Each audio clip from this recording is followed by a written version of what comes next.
Malgré la levée des sanctions de la CEDEAO le 24 février 2024 et l'ouverture de la frontière côté béninois, le Niger maintient le blocus avec le Bénin. La circulation et les transports de marchandises n'ont toujours pas repris. Les autorités nigériennes refusent d'ouvrir leurs frontières. L'absence de réaction des autorités ainsi que le maintien de la fermeture des frontières ont de quoi susciter des interrogations au regard de l'impact du blocus économique qui continue de se faire encore sentir d'une part auprès de la population qui aspire à reprendre une vie normale et donc vaquer à ses occupations quotidiennes. D'autre part, cette situation touche en partie l'espoir suscité par la levée des sanctions auprès des opérateurs économiques notamment qui espéraient reprendre rapidement leurs échanges après plusieurs mois de suspension.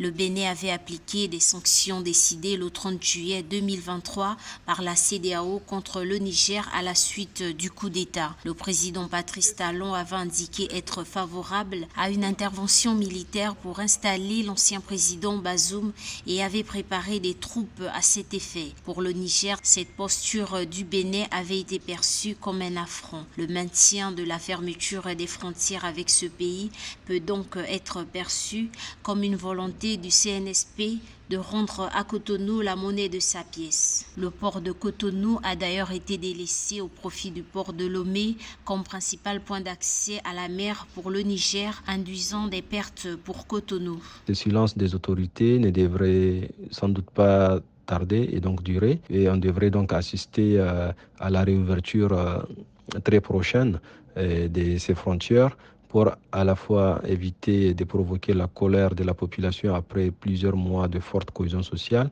et n'est pas aussi alourdir le coût économique et social lié à la crise et donc aux sanctions et surtout éviter que la pénurie des biens de consommation courante ne provoque davantage une hausse vertigineuse de leur prix et de surcroît en cette veille du mois béni de Ramadan. Bien que la fermeture de la frontière avec le Bénin soit soutenue par plusieurs Nigériens, le maintien de cette mesure fait souffrir les opérateurs économiques, les transporteurs et les populations transfrontalières. La solution alternative proposée par le Togo est plus coûteuse et compliquée en termes de sécurité, informent les économistes.